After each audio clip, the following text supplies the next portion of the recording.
Hi everyone, I'm Casey. I'm Seth. And I'm Kevin. And the topic we chose to do our presentation on is Walmart's decision making as well as Sam Walton's decision making in Walmart's business. So the background of Walmart and Sam Walton. Sam Walton was born on March 29, 1918, and he pretty much grew up a pretty normal child, had a stable childhood pretty much his whole life. He was born in the time of the Great Depression, so things were very hard financially for his family. As he grew up, he started to work on his family's farm and also deliver newspapers as a newsboy to help them with their financial struggles and to just contribute some finances to his family and help them to get through the Great Depression better. And so by 1962, Sam Walton had come up with the idea of a retail store, and he created Walmart and developed it. And by 1990, it was the largest retail sales chain in the United States. Sam Walton created Walmart because he wanted to help people save their money so that they could live better. And as soon as Walmart started, its sales pretty much skyrocketed and it became one of the fastest growing companies at the time. Walmart's success can be attributed to having their own supply chain to streamline fulfillment and cut down on cost. This also provided them with a more control over their logistics and more of their business side. And this is because some of the difficult decisions that Sam Walton had to make throughout his life with Walmart and its company. All right, so moving on to the organizational environment issues that Walmart was facing.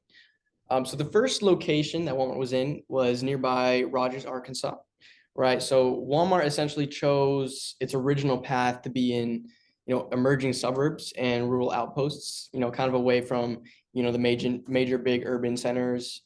So they weren't being served, by major retailers at the time. That was an opportunity Sam Walton aimed to leverage, and pretty much he wound up doing that on a monumentally successful basis. He began to mold the Walmart brand into the giant company that it's become today.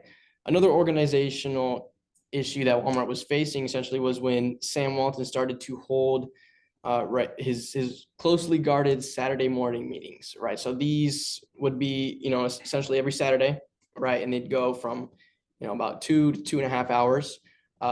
A lot of people had issues with this because they were held, on the weekend. A lot of people want to be home on the weekend, especially his wife, right? His wife had an issue with this because he wasn't, necessarily home all the time on the weekend like she wanted, right? So the meetings took place on Saturday mornings.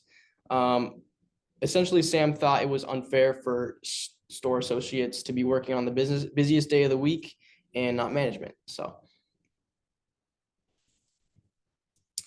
here are the choices Walmart was facing at the company. Number one was to keep building in only certain areas, right? Like those, suburban upbringings and the rural outposts, right? The next choice that he had to make was whether or not to keep holding the weekly meetings despite all of the backlash. The decisions that he ended up making were to stand his ground and keep the weekly meetings upheld to keep the environment productive and fair. He also continued to build Walmart stores in rural suburban areas, which in turn created more traffic to those areas. And 3 lessons that we learned from Walmart when faced with strategic decisions. First being, believe in your vision. Despite facing backlash, holding Saturday meetings, Sam Walton persisted, and he showed the importance of overcoming this resistance and basically staying committed to the beneficial practices that came from these meetings and everything with that. The second being, put customers first. Walmart focused on helping people save money, and it resonated with the shoppers, highlighting the importance of putting the customer first and their needs. And third, Walmart Saturday meetings, empowering the staff and promoting teamwork.